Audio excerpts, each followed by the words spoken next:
What's going on, guys? Welcome back to the hands-on channel. Today I'm making a video that I hoped I'd never have to make, to be honest with you, but if you've been following the channel for a while, you know that here on our little suburb homestead we have rabbits. We're trying to breed rabbits for meat eating. You know, we like to eat rabbit meat. It's good stuff. And well, neighborhood dogs have figured out, a pack of dogs have figured out that I have rabbits back here and they're good to eat. So they've been climbing over my 4-foot fence. It's about 4 foot and I've got the spikes on top of it. So you would think they wouldn't climb over it. But I saw one that looks like a German Sheppard, and there's another smaller dog that's like his little sidekick. And somehow these dogs are climbing over the fence like nothing, okay?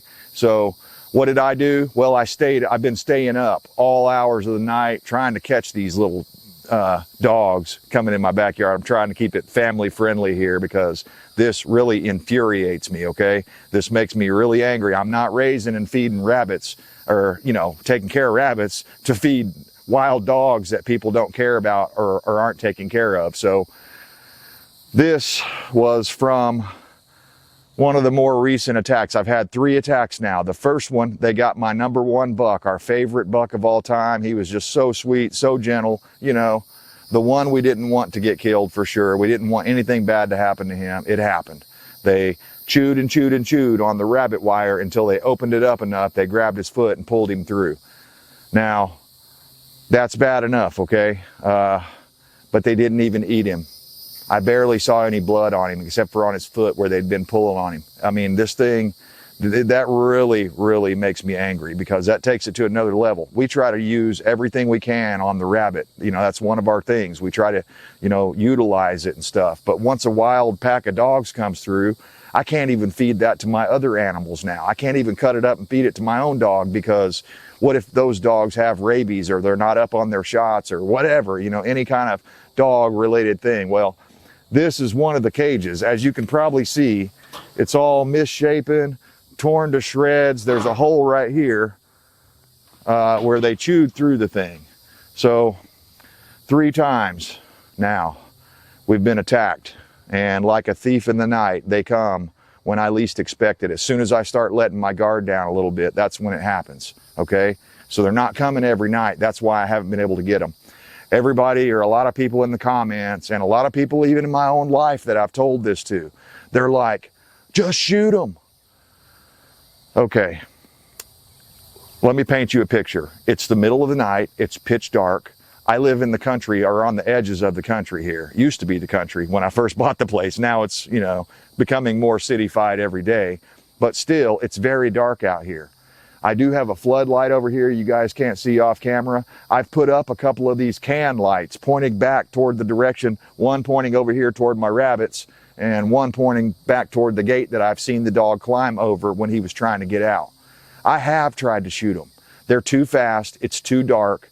I've got neighbors right behind you guys back here that have cars, they have shop buildings, they have a house, they have another house over here. So there's another neighborhood back behind me. I can't, in good conscience, pull up the barrel of my rifle because you have to know, if you're going to be a responsible gun owner, you have to know where that lead is going to go. And I can't say in good faith that I know exactly where that lead's going to go because in the heat of the moment, you guys know how it can be.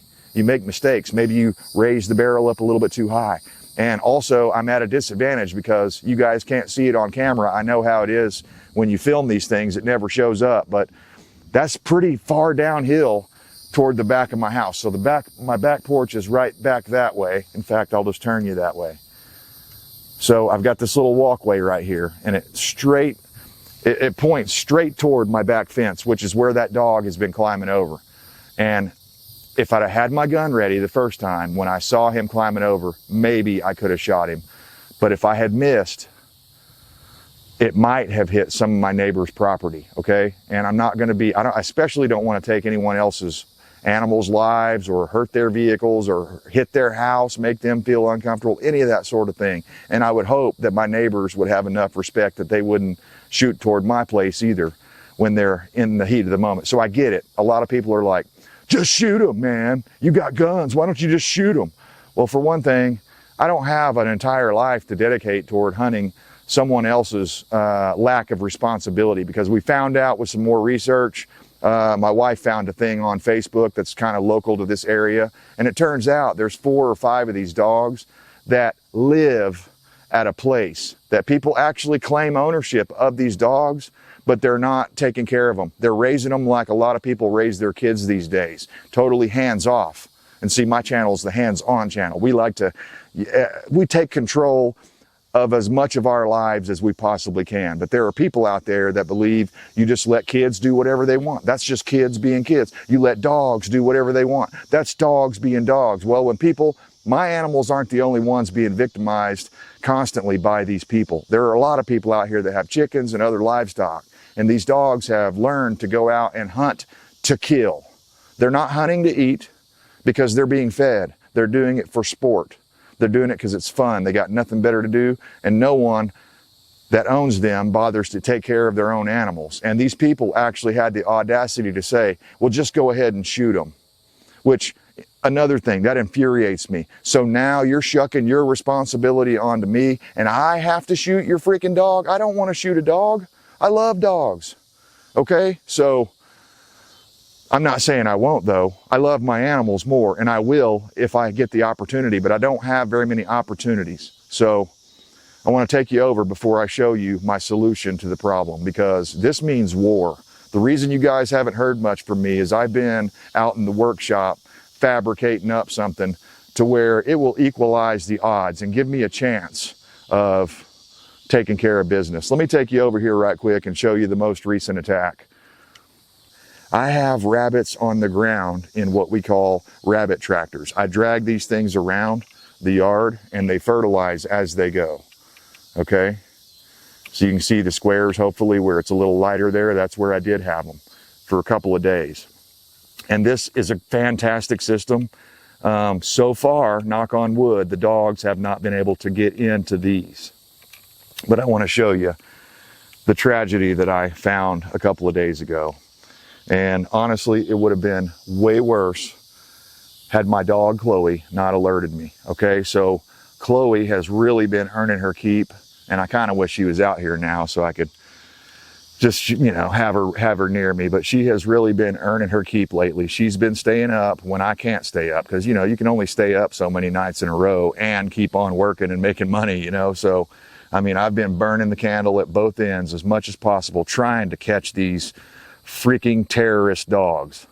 They like declared a jihad on me, or fatwa, or fatwada, or whatever the hell these weirdos think they can just say a word and declare war on the world. Well, anyway, the most recent one, I didn't even know that I'd been attacked. And I came out here, my dog was acting squirrely. And so I let her out, she ran out, and she ran straight over here and started barking in an unusual way, okay? It wasn't normal. It was certainly alerted. She was very alerted. And so I came out here, grabbed my gun. I have my 1022 sitting right by the door because it's the most safe thing that I can think of that would work. I have since reinforced the bottom of this guy's cage. So it's got 2 layers. It's got 1-inch wire and the 1/2-inch rabbit wire stuff. This one here, we had this one almost got dragged off on the first attack. And what I did was I came in here and I reinforced, again, I put some kind of like grill material inside of there to reinforce that floor. And I put her nesting box back in. The only reason this girl didn't get eaten last time, or taken out of the cage by the bottom, was because she was sitting on top of here and they couldn't get to them. So they ignored her. It was a little too hard. Oh, I didn't show you that.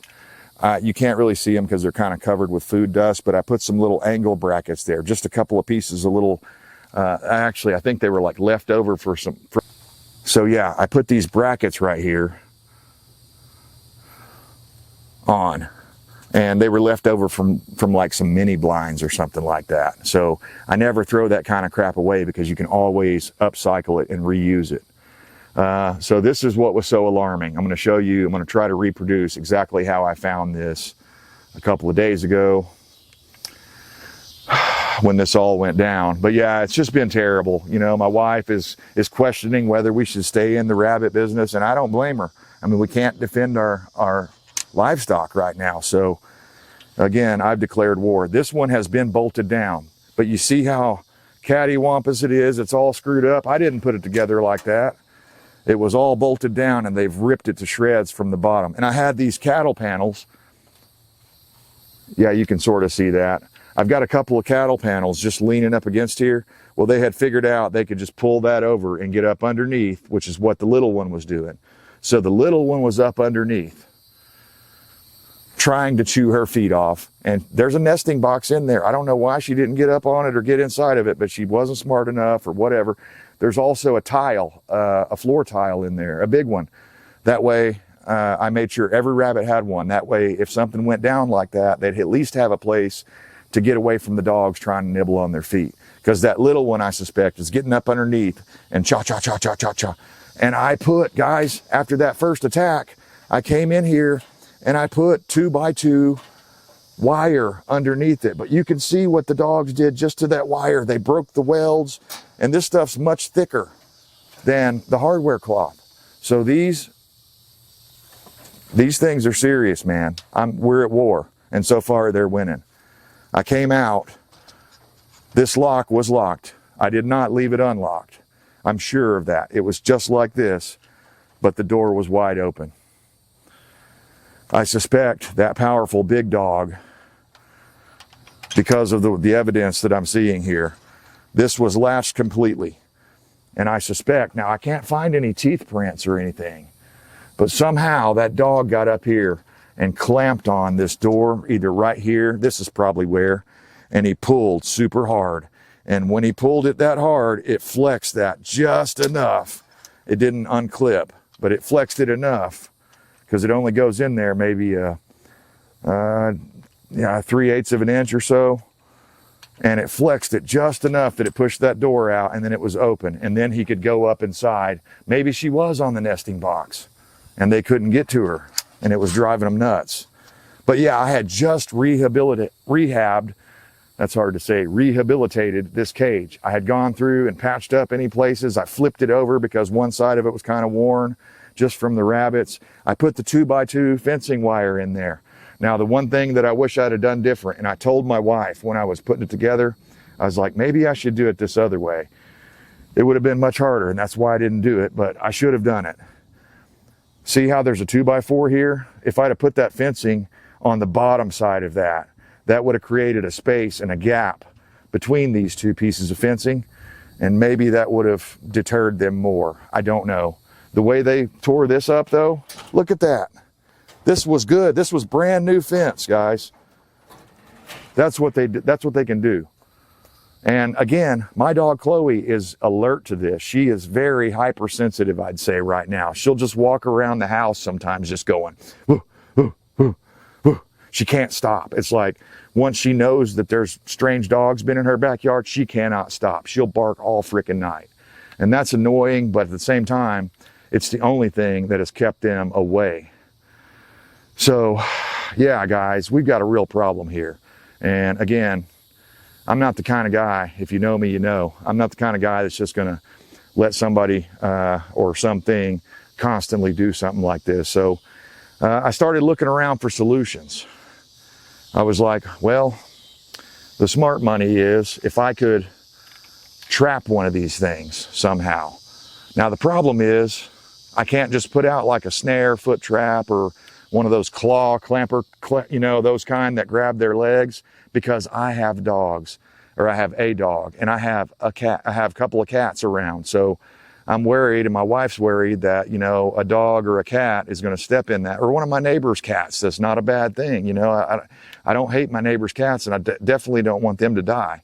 So that eliminates the ability for me to use snares, poison, the clamp traps, a lot of those traditional traps. I have to do a live trap, okay? So I started shopping.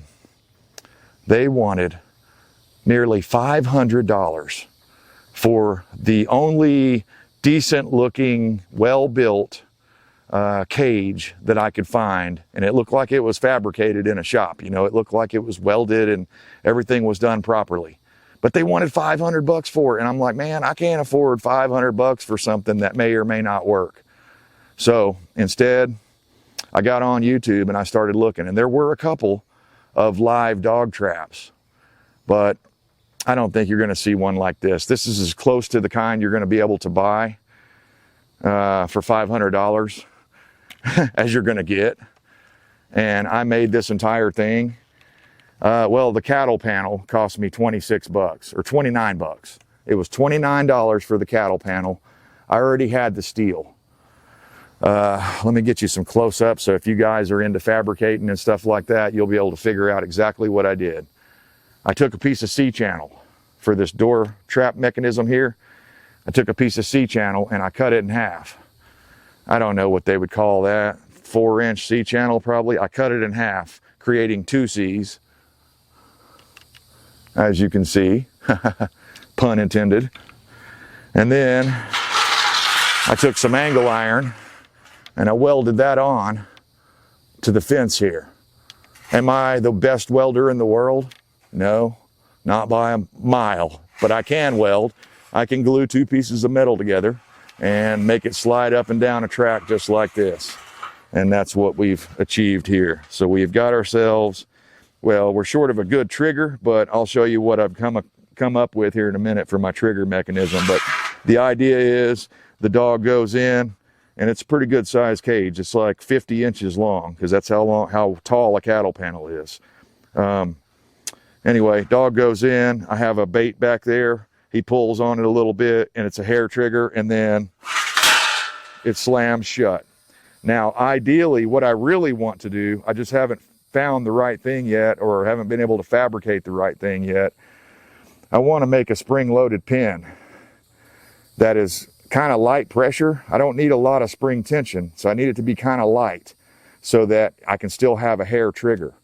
And on the other end of that pin, that's why I welded these nuts on here, is I was trying to do some things to come up with a solution. But what I want it to do is once the cage door closes, I want the pin to pop back out. So that way, if the dog is smart enough that he can get his nose underneath here and push up, it'll be pinned in. That's what I really want to do. But for right now, I'm just using a kind of a primitive style trigger mechanism, and it does work. It is a hair trigger. But I didn't weld any of this. I could have, and maybe it's arguable that I should have, not because of strength, but because, let me just show you, my arm is just torn up.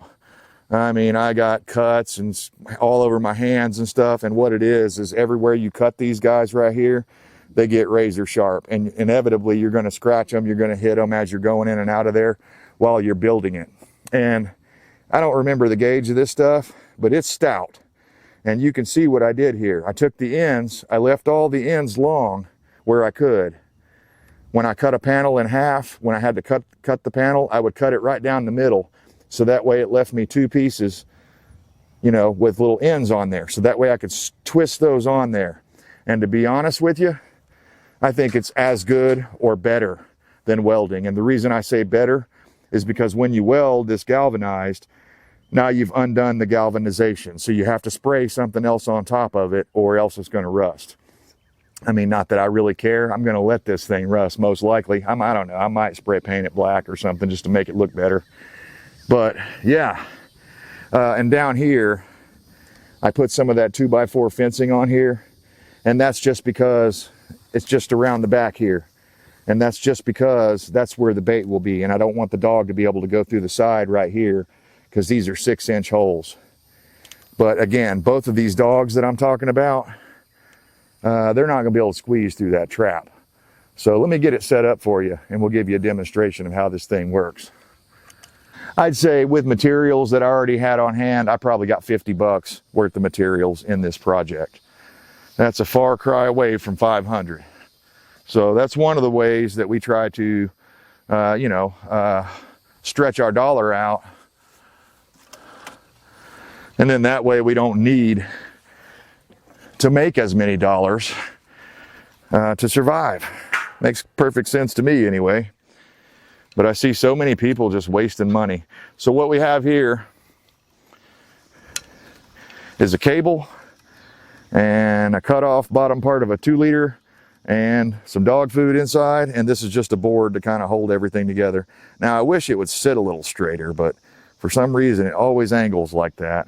Maybe I'll switch over to 540 or whatever it's called, paracord. Maybe I'll switch to that eventually, but conceptually we have proven that this does work. Something triggered it last night. It could have been a raccoon, it could have been a possum. We've had quite a few possums around this year. So this part right here is a little fidgety, and this is what I don't like about this trigger. Getting it set up right and getting it to hold is a little bit of a challenge that I haven't quite mastered yet, I'll tell you. And that's one of the reasons that I'm thinking of going over to the other style, the pin style, like I was talking about, where there's just a pin right here in the same, I could do the same sort of thing. There's a million trigger designs, but this is one of the easier ones and quicker ones to accomplish. And by the time I was done doing this project, I was pretty worn out, because I ended up dedicating pretty much all day yesterday and the day before that I just built the cage. But then the second day, when my arms and everything were all cut up, then that's when I had to do the welding. Okay, so this board is cut at a slight angle, so it only goes one way. And one thing I need to do is make this a little quicker for myself by marking these sticks so that I'll know which way to repeat the process quickly. So yeah, this is the fidgety part of it, I ain't gonna lie. And it's super sensitive.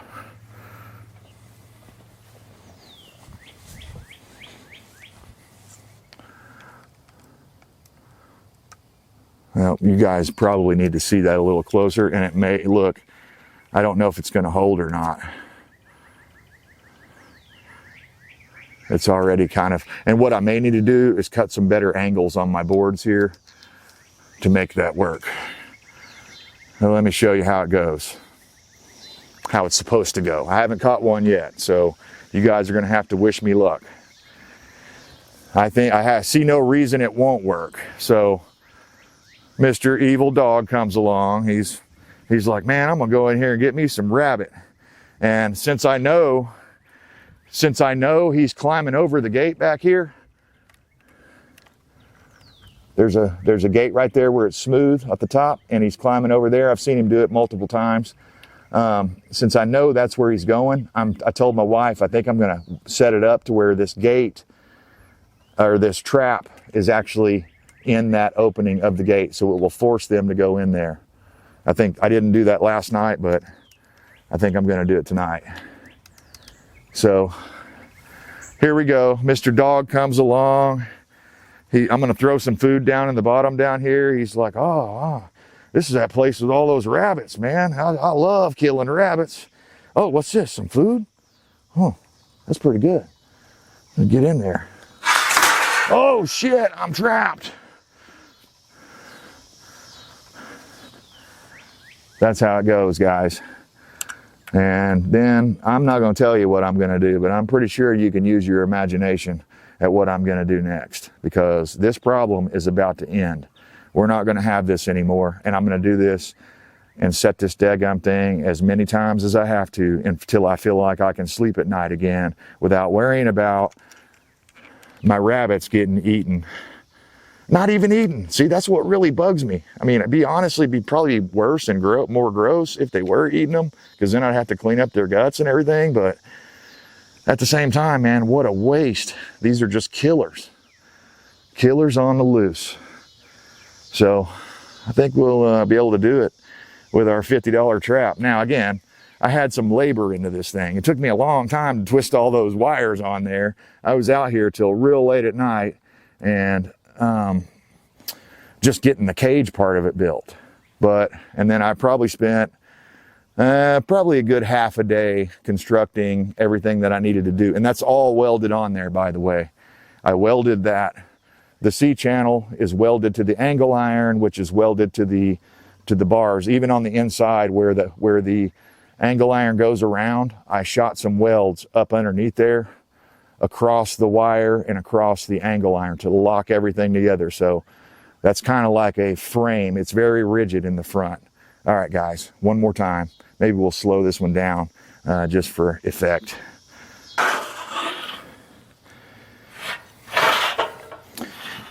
And I do think I will eventually make the trigger mechanism better.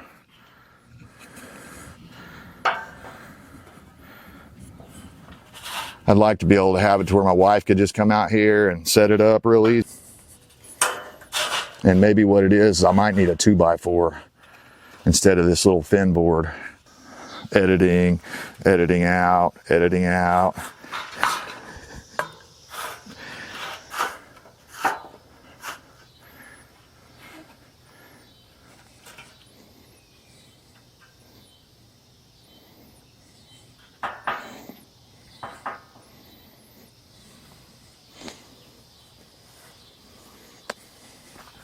It's just that easy. Nah, I think I will improve on the trigger design. Should I do it? I mean, it is for the camera. It is for you guys. It's for YouTube and all that. I wonder if I can crawl in there without the thing falling on me. And then how would I get out?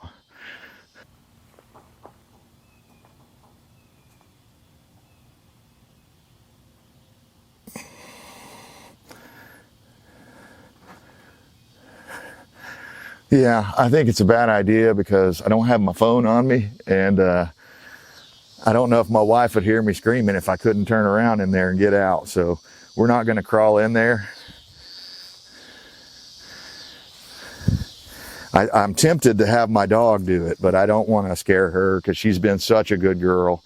She's been trying to guard the best she knows how to do. And in case you missed the first video, the only reason that those dogs didn't continue attacking was once I realized that I wasn't going to be able to take a shot, I opened the door and released the hellhound Chloe, and I said, get them. And she tore out right after them. She got one of them cornered, that smaller dog. She got it cornered back here in the back in her own territory, and she was definitely whipping on that dog because I could hear it going, and then she was biting it. I mean, she sounds like a Tasmanian devil when she gets going.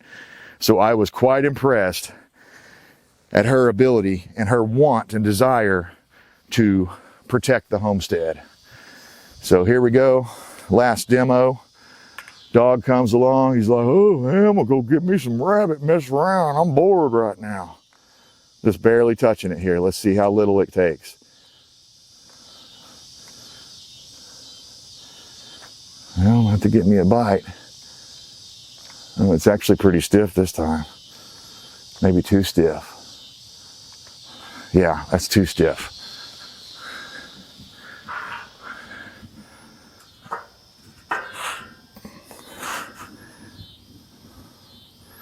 There we go. There's a certain feel to it. And again, if I played with the angles of my cuts, I could probably get it better. And I may do that. But again, for demonstrations here, dog comes in. Oh, this is good stuff, man. Oh, there's some good stuff down there at the bottom.